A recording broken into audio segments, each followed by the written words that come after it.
Students, good morning to all of you.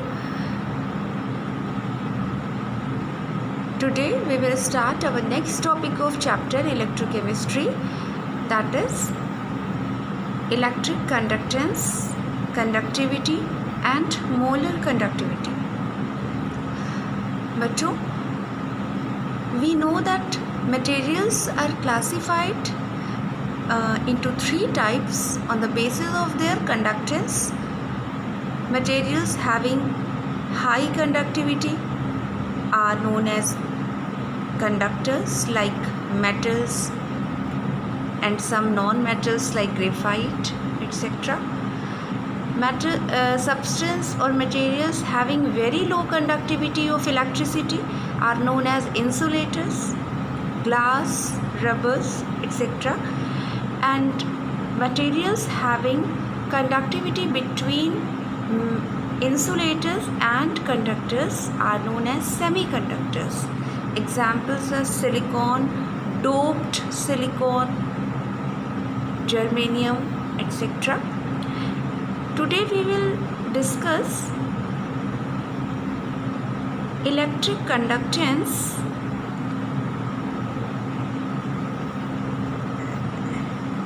of conductors is of two types. First, metallic conductance and second, electrolytic conductance. Metallic conductance और through metal, मतलब जब metals conductors होते हैं तो उन्हें हम उस कंडक्टेंस को हम मेटेलिक कंडक्टेंस कहते हैं और इलेक्ट्रॉनिक कंडक्टेंस भी कहते हैं, because in metallic conductors electrons are responsible for conductance of electricity. We have discussed in already that how metallic cores are connected through metallic bonding in metal crystals and free electrons are available. So students, that free electrons are possible for conductance of electricity in metallic conductors. That's why these are known as electronic conductance. Electrolytic conductance, or it is also known as ionic conductance, when electrolytes are mixed in any solvent like water. We know that water has very little conductivity. It dissociates into very little into H plus and OH minus ion. But when any electrolyte is mixed in water, its conductance increases. Such type of conductance through electrolytes, which is due to movement of ions, is known as ionic conductance or electrolytic conductance. We have already discussed in previous class, in class 11th also we have discussed that electrolyte and metals, two types of conductors are there. One more difference between these two types, metallic conductors and electrolyte: composition of metallic conductors remain unchanged. बच्चों, metal के through आप connect अगर आप electric conductance करवाते हैं, then metals में कोई change नहीं आता है और मेटल्स में केवल इलेक्ट्रॉन्स का फ्लो होता है और वो मेटेलिक कोर्स अपनी जगह पर ही रहते हैं. वन मोर डिफरेंस, यानी हम कह सकते हैं कंपोजिशन ऑफ मेटल चेंज नहीं होता है metallic conductors, while in case of electrolytes their composition can change. When we pass electricity through them, they can be changed into another substance through electrochemical reactions. We have discussed this in electrolysis part in this chapter.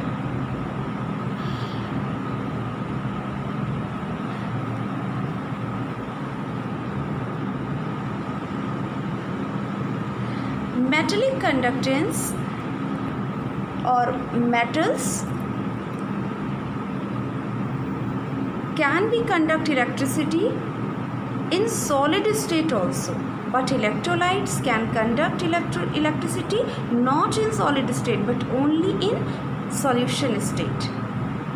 जब हम electrolyte को water में dissolve करते हैं बच्चों, तब वो electric conductance करते हैं. सॉलिड स्टेट में NaCl इलेक्ट्रिक कंडक्ट नहीं करता है, लेकिन जब हम उसे वाटर में डिज़ोल्व करते हैं then it can conduct electricity.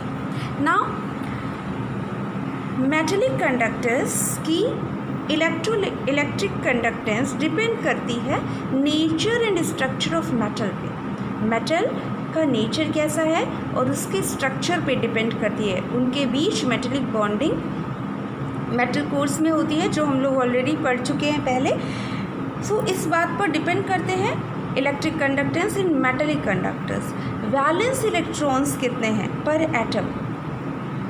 अगर नंबर ऑफ वैलेंस इलेक्ट्रॉन्स ज़्यादा हैं तब मेटलिक कंडक्टेंस अलग होगी, और अगर नंबर ऑफ वैलेंस इलेक्ट्रॉन पर एटम कम है तो मेटलिक कंडक्टेंस में very. And third and most important factor on which conductance of metals depend is temperature. Students, temperature, on increasing the temperature, conductance of metals decreases. Normally we know that temperature बढ़ाते हैं then movement ज़्यादा होगा and conductance बढ़नी चाहिए, but यहाँ पे reverse है.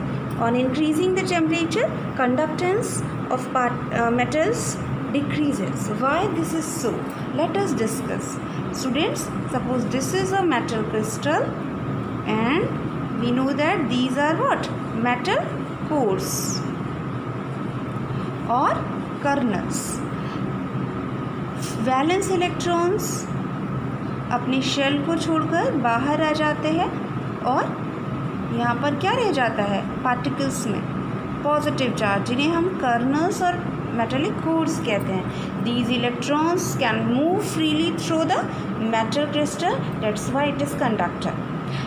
Why temperature? On increasing the temperature, what happens? Kinetic energy of electron increases, so conductance should increase ना, but ऐसा नहीं हो रहा है. Students, on increasing the temperature, kinetic energy of electron increases as well as kinetic energy of metallic core or kernels also increases. So they vibrate, they start vibrating. At their position, they start vibrating. So this creates resistance in the flow of electrons. Electrons के flow में ये क्या problem create करेगा कि नहीं करेगा? Resistance create करेगा. That's why on increasing the temperature metals की कंडक्टेंस डिक्रीज होती है. मेटलिक कंडक्टर्स के केस में ये रूल फॉलो होता है, इसे ध्यान रखेंगे. This is very important point. बाकी जो पहले डिस्कस किया वो आप पहले भी पढ़ चुके हैं, ठीक है. नेक्स्ट, इलेक्ट्रोलाइट्स की कंडक्टेंस किस पे डिपेंड करती है बच्चों? नेचर ऑफ इलेक्ट्रोलाइट और उसका कंसंट्रेशन. हम कंसंट्रेशन पे कैसे अभी डिपेंड करते हैं उसको डिटेल में आगे डिस्कस करेंगे. अभी नेचर ऑफ इलेक्ट्रोलाइट एंड उसका कंसंट्रेशन, ठीक है. NaCl है इलेक्ट्रोलाइट तो उसका कंडक्टेंस अलग है. मैग्नीशियम क्लोराइड है तो कंडक्टेंस अलग है. एसिटिक एसिड है तो कंडक्टेंस अलग है. Means we know that strong electrolytes produce more ions after dissociation, so conductance more ions है तो conductance ज़्यादा होगी. weak electrolyte creates less number of ions due to low degree of dissociation, so weak electrolytes have less conductance. So it depends on nature of electrolyte and its concentration. Size of ions, concentration अभी हम लोग आगे detail में discuss करेंगे. Size of ions and their solvation. Electrolyte break होने के बाद जिन ions में ब्रेक हुआ है उनका साइज़ क्या है? वो छोटे हैं या बड़े हैं? देन मूवमेंट ईजिली पॉसिबल है या नहीं? और उनका सॉल्वेशन यानी सॉल्वेंट के नीचे, अगर सॉल्वेंट वाटर है तो वो क्या कर लेगा? हाइड्रेशन हो जाएगा. वाटर मॉलिक्यूल्स चारों तरफ से आयंस को क्या कर लेते हैं? कवर कर लेते हैं. उनका नेगेटिव पोल इस पॉजिटिव आयन के चारों तरफ और पॉजिटिव पोल यहाँ पर नेगेटिव आयंस के चारों तरफ कवर हो जाता है. इसे हम बोलते हैं क्या, हाइड्रेशन। तो सॉल्वेंट मॉलिक्यूल्स के थ्रू आयंस का सॉल्वेशन कितना हुआ है इस पर भी डिपेंड करेगा कंडक्टेंस, क्योंकि जब सॉल्वेशन ज़्यादा होगा तो मूवमेंट पे फ़र्क पड़ेगा बच्चों, और मूवमेंट आयंस का अगर चेंज हो रहा है देन कंडक्टेंस भी चेंज होगी। Next is nature of solvent and its viscosity.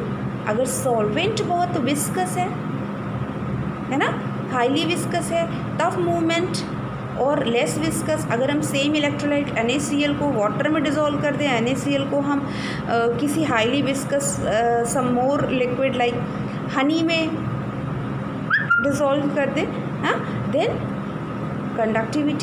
Conductance, electric conductance will change. Next, last and most important factor on which conductance depend, temperature. On increasing the temperature, conductance of electrolyte also increases, just reverse in the case of metallic conductors. On increasing the temperature यहाँ पे conductance decrease हो रही थी, on increasing the temperature conductance increase हो रही थी. Why? On increasing the temperature, kinetic energy of ions increases, so it can move freely and with more kinetic energy throughout the solution. So conductance increases. Okay. Now students, we will discuss quantitative aspect of conductance. What is conductance? Conductance is represented by letter G, and it is the inverse of resistance. We are very familiar with the term resistance in physics. So resistance का reciprocal होता है conductance, ठीक है। Now we will discuss resistance किस पर depend करता है किसी भी मटेरियल का। तो resistance of an object is directly proportional to its length and inversely proportional to its cross section area. resistance क्या होता है, डायरेक्टली प्रोपोर्शनल होता है लेंथ के, लेंथ ज़्यादा तो ऑब्जेक्ट का रेजिस्टेंस ज़्यादा, and area of cross section के रेसिप्रोकल होता है, यानी एरिया ऑफ क्रॉस सेक्शन ज़्यादा तो रेजिस्टेंस कम होगा, ठीक है। सिंपल सी चीज़ है, हम ऐसे भी समझ सकते हैं, अगर ये जितनी ज़्यादा लेंथ है ऑब्जेक्ट की उतना ज़्यादा रेजिस्टेंस है ना, कम है लेंथ रेजिस्टेंस कम। अगर हमारा एरिया ऑफ क्रॉस सेक्शन ये है और एरिया ऑफ क्रॉस सेक्शन ये है तो रेजिस्टेंस कहाँ ज़्यादा होगा, पतली जगह से निकलना मुश्किल है ना, ठीक है। तो और यहाँ पे इजीली मूवमेंट पॉसिबल है, एरिया ऑफ क्रॉस सेक्शन ज़्यादा है, तो we can say that resistance is directly proportional to length of object and inversely proportional to the area of cross section. Now proportionality sign हटा के हम एक constant लाते हैं बच्चों. This constant is named as rho. What is? It is named as rho. It is known as specific resistance, or more commonly it is known as resistivity. What is this? This is resistivity or specific resistance, represented as letter rho. What is its unit बच्चों? Its unit ओम, हमें मालूम है resistance की unit क्या होती है, ohm. Length suppose it is in metre, it is metre square, तो हम इसको यूनिट कैलकुलेट करेंगे, देन क्या आएगी, ओम मीटर। इफ़ सेंटीमीटर में हम रखते हैं देन इट्स यूनिट इसकी क्या आएगी, ohm centimetre. So rho is resistivity, 1 ohm metre is equal to 100 ohm centimetre, just like in other cases metre and centimetre relationship. Now resistance का इस फॉर्मूले पर बच्चों क्वेश्चन आता है, resistivity we have to calculate this L upon A, this is called cell constant. This is called cell constant, क्योंकि एक उस वेसल के लिए जहाँ पे हम कंडक्टिविटी मेज़र कर रहे हैं, लेंथ बिटवीन द 2 इलेक्ट्रोड्स और एरिया ऑफ क्रॉस सेक्शन वो कांस्टेंट है उस वेसल का जहाँ पे हम इलेक्ट्रोलिसिस करवा रहे हैं, उस इलेक्ट्रोलिटिक सेल का ये सेल कांस्टेंट हुआ, क्योंकि लेंथ और एरिया हम इलेक्ट्रोड्स का चेंज नहीं कर रहे हैं बार बार. नाउ पुट दिस, तो you have to learn this formula for numerical. Now R की वैल्यू हम इस फॉर्मूले में वैल्यू रखेंगे, where G is 1/r. G, what is G? Conductance. Conductance is inversely proportional to resistance. It is G. Conductance is just the inverse of resistance. Resistance की value रख देंगे तो 1/rho L/A. R क्या होता है? rho L/A. अभी हम लोगों ने देखा था. नाउ इसको लिखेंगे, then it becomes 1/rho into ये ऊपर हो गया A/L. 1/rho रेजिस्टेंस का रेसिप्रोकल कंडक्टेंस, स्पेसिफिक रेजिस्टेंस का reciprocal specific conductance, represented by kappa. What is this? This is kappa. Resistivity और specific resistance, so this is conductivity or specific conductance. So this is commonly known as conductivity. This is conductance, conductivity into A/L. We can write this formula, but in this manner also, kappa is equal to G/L/A. What is kappa? Once again, it is conductivity. What is G? Conductance. L/A, it is cell constant. Okay. Conductivity को अगर हम define करें, then we can say that conductivity is equal to the conductance when length between two electrode and area of cross section is unity. Area of cross section of that electrolytic cell, suppose this is cell and these are platinum electrodes. Area of cross section is A and this A will be equal to 1, and length between two electrode, this is also equal to 1. So L/A 1 हो गया. then बच्चों conductance will be equal to conductivity. So we can define conductivity as conductance of an object, conductance of a material is its conductance when it is 1 meter long and its area of cross section is 1 meter square. Now unit of conductivity. In this topic बच्चों unit बहुत important है. Units आपको बहुत ध्यान देनी है, उसके भी मार्क्स होते हैं एग्जाम में. सो यूनिट, कंडक्टेंस की यूनिट, कंडक्टेंस की यूनिट क्या थी? कंडक्टेंस की यूनिट ओम इनवर्स. आर की यूनिट क्या होती है? ओम.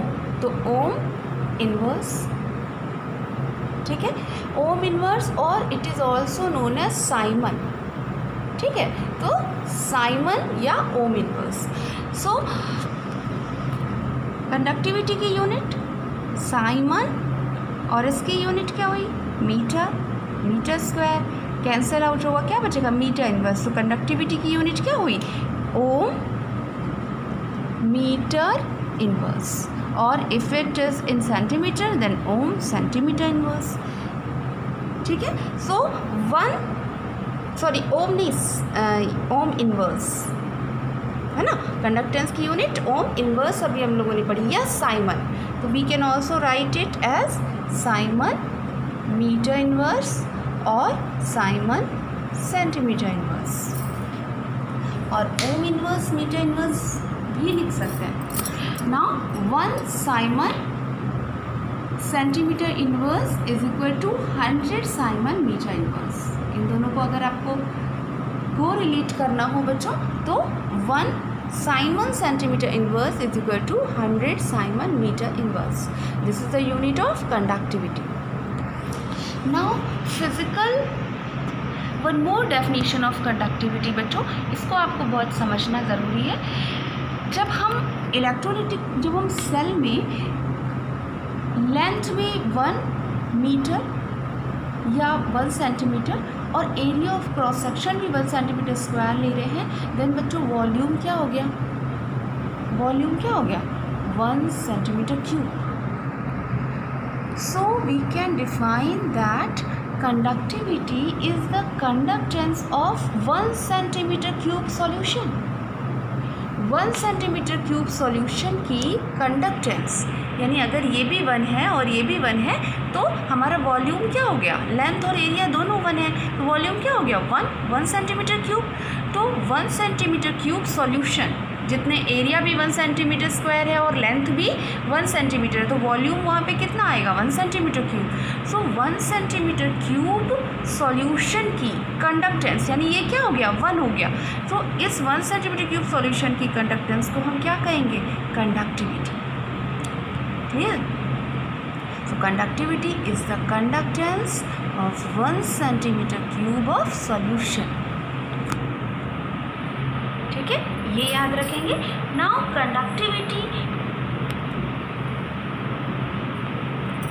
conductivity depends on various factors.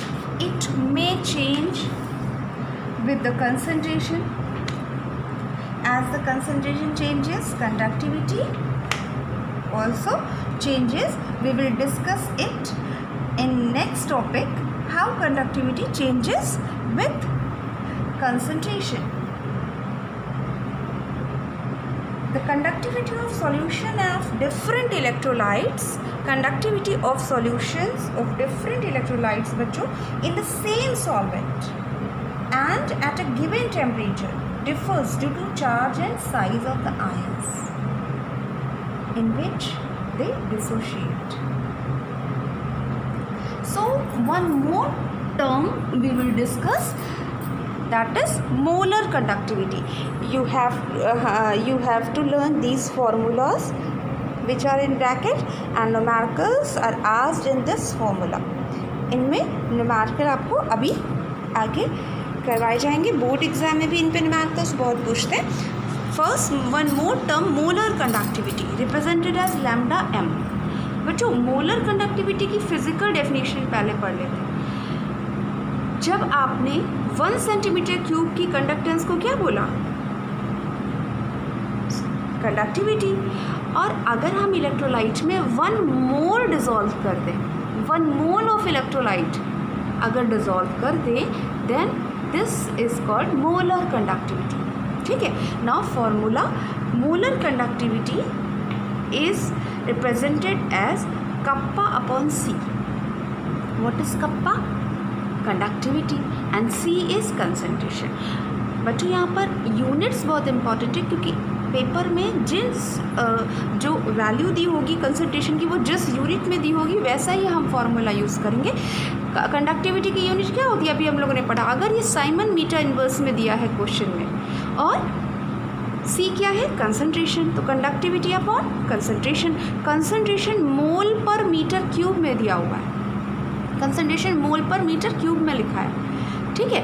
तो हम इस फॉर्मूले को यूज़ करेंगे और लैम्डा m कैलकुलेट कर लेंगे. कप्पा अपॉन सी, बट सी ध्यान रहे मोल पर मीटर क्यूब में होना चाहिए इस फॉर्मूले के लिए.